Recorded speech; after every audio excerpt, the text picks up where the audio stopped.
Hello everyone, welcome to our presentation. Today we're going to explore grammar, specifically focusing on Unit 7, You've Got Mail. This is the first slide, so I just want to briefly introduce what we'll be covering. We'll look at some key grammar points related to emails and communication. I'm excited to get started, so let's dive in. Today, we're going to focus on some important lesson objectives that will help us improve our sentence structure and expression. First, we'll look at how to use conjunctions like although, even though, in spite of, as well as when and as soon as. These are key for connecting ideas and showing contrast or timing in sentences. Next, we'll explore how to join sentences effectively to make our writing more fluid and natural. We'll also learn how to use so, that constructions to express results or degrees, which is really useful for emphasizing outcomes. Additionally, we'll cover the correct use of the preposition plus gerund form. This is often tricky, but understanding it will help us speak and write more accurately. By the end of this lesson, you'll feel more confident in creating complex sentences that convey your ideas clearly and vividly.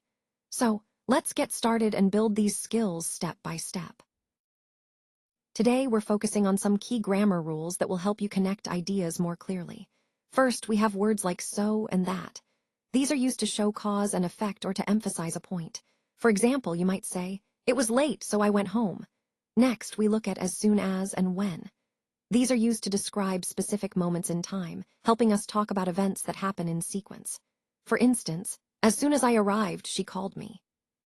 Then we have words like although, even though, and in spite of. These are used to introduce contrast or unexpected situations, like, although it was raining, we went for a walk. Lastly, on this slide, we see preposition plus gerund. This is an important structure where a preposition is followed by a verb ending in ing, such as interested in learning.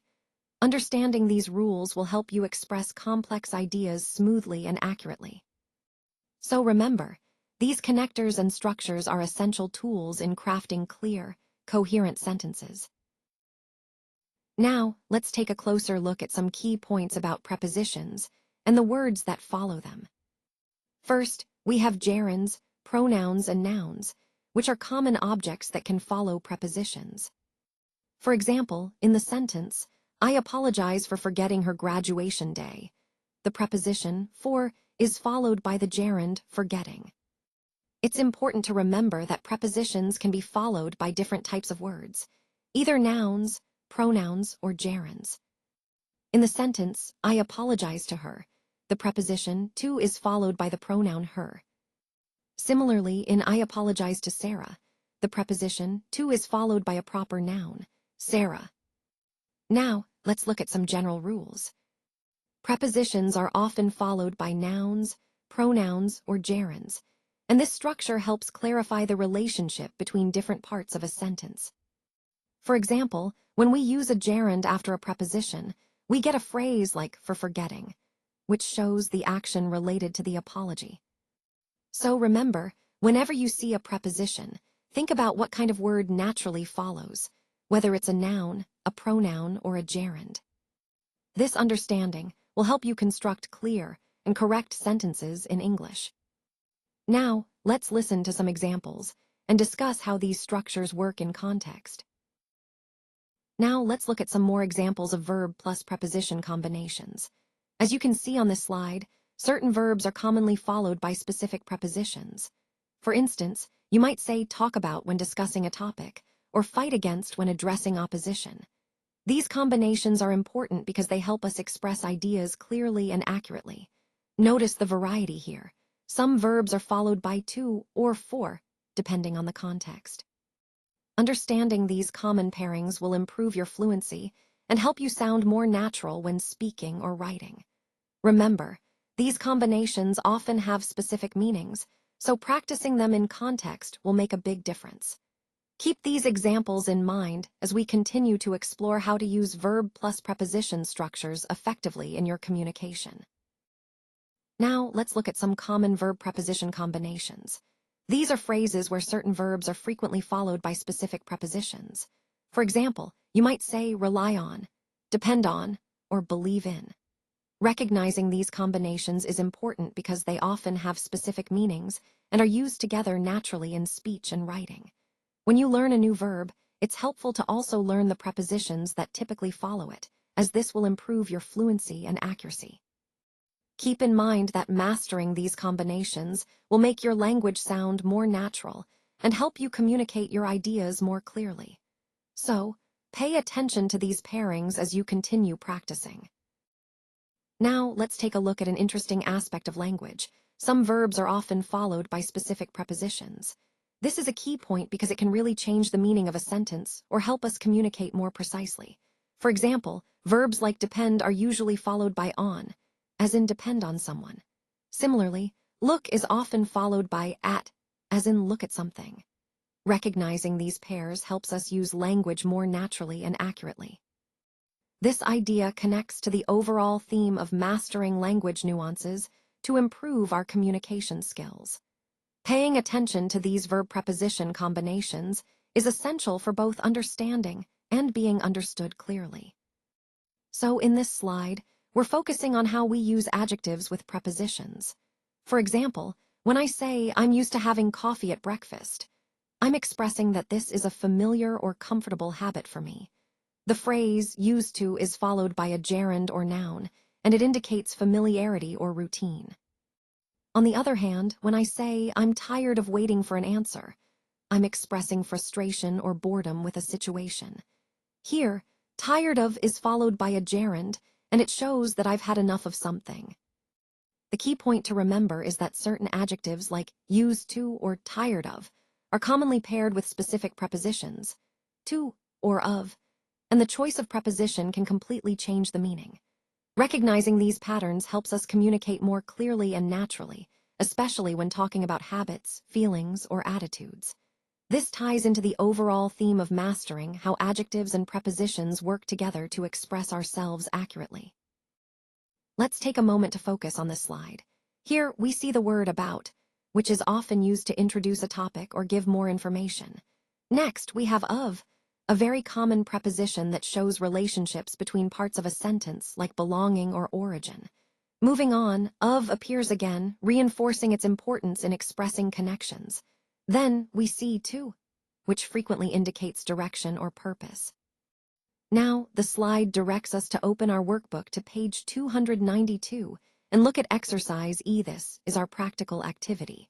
So I encourage everyone to follow along and try the exercise themselves. Let's practice together by listening carefully and discussing what we find. The key here is to understand how these words, about, of, to, function in different contexts and how they help us build clear and meaningful sentences. So, as we go through this, remember that these small words are fundamental in connecting ideas and making our communication more precise. And connecting this to our overall theme, mastering these words will improve both your speaking and writing skills, making your English more natural and effective. Now let's take a closer look at the different ways we can express contrast in English. On this slide, we have in spite of followed by a noun or a gerund, which is the verb plus ing form.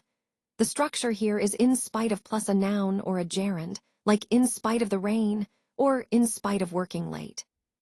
However, there's an important difference in how we use these with other words. For example, although and even though introduce a clause that includes a subject and a verb, such as although it was raining or even though she was tired. These are complete clauses, so they give us more detailed ideas. All of these expressions, although, even though, and in spite of, are used to show contrast between two ideas. The key point is that although and even though are followed by a subject and a verb, making them more suitable for longer, more specific ideas. Meanwhile, in spite of is followed by a noun or a gerund, which makes it more concise. Understanding these differences helps us choose the right structure depending on what we want to emphasize. Whether you're contrasting ideas with full clauses or just mentioning a situation with a noun or gerund, these expressions are very useful tools for clear, nuanced communication. Let's look at this example. In spite of feeling ill, she went to work. Here we see that even though she wasn't feeling well, she still went to work. Now notice the second sentence. She went to work in spite of feeling ill. This shows the same idea, but the structure changes. When the clause like "in spite of feeling ill" comes at the beginning of the sentence, we add a comma after it. So it's correct to say, "In spite of feeling ill, she went to work." On the other hand, if the main idea comes first, like "she went to work," and then we add the reason, we don't use a comma. For example, "She went to work in spite of feeling ill." The key point here is understanding the placement of these clauses and when to use a comma. This helps us create clear and grammatically correct sentences.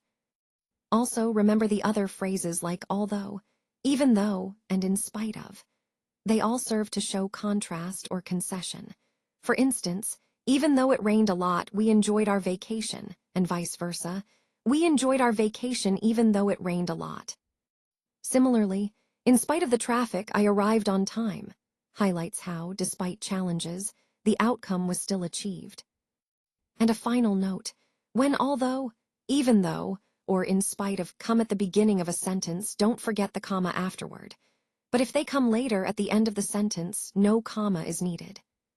Understanding these structures helps us connect ideas smoothly and makes our communication more effective.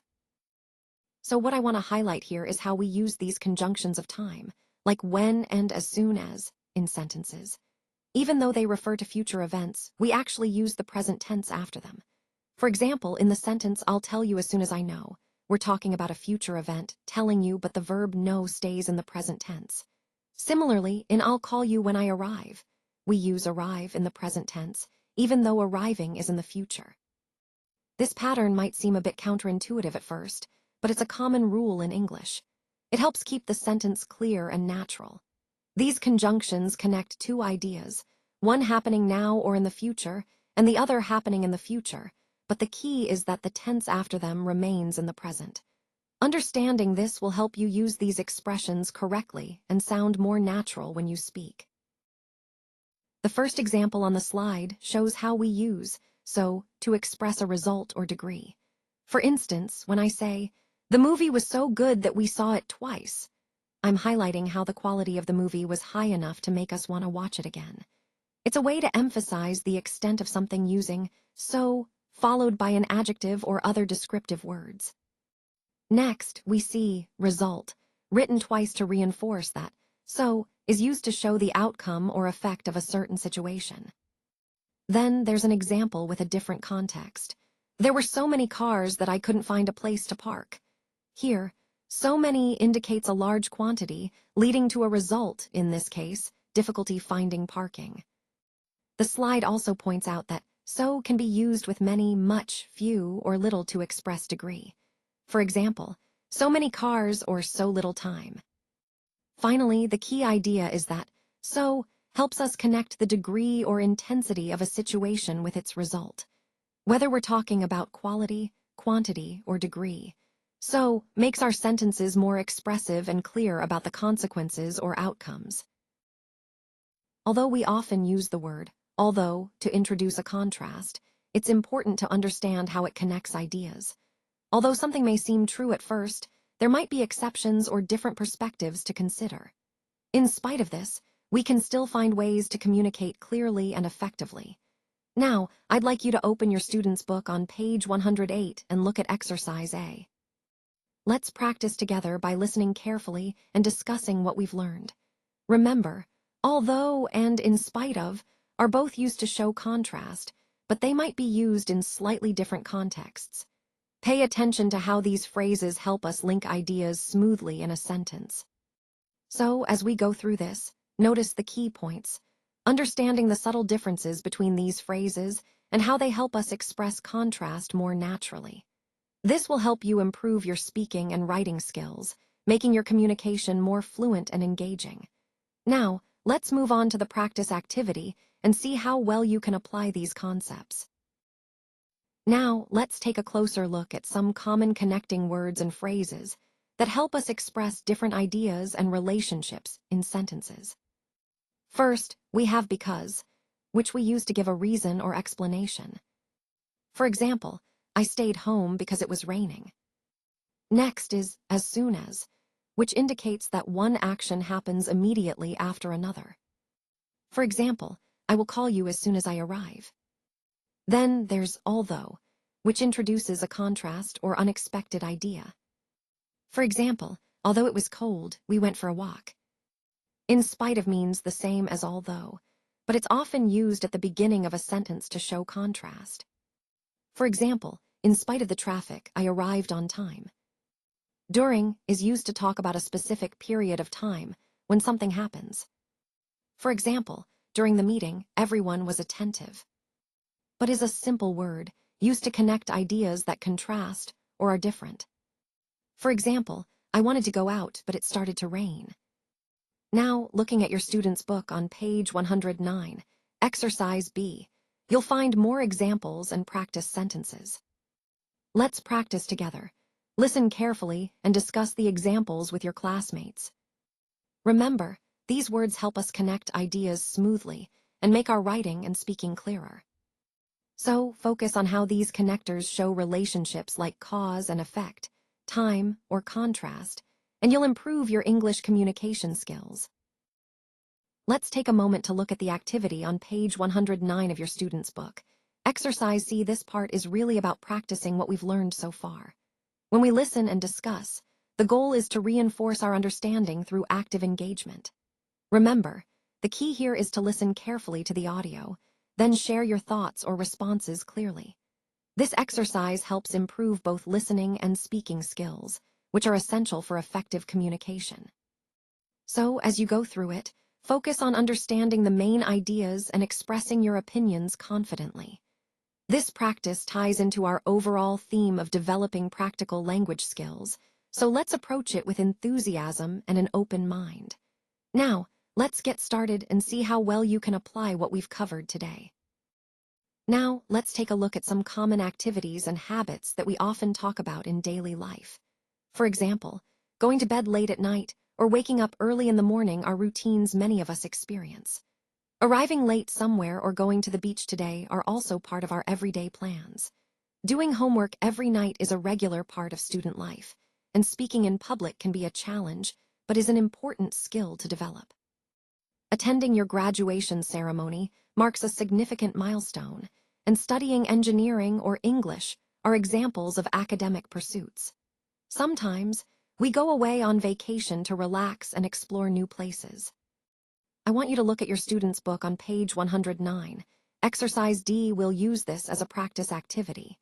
Let's listen carefully and discuss what we've learned.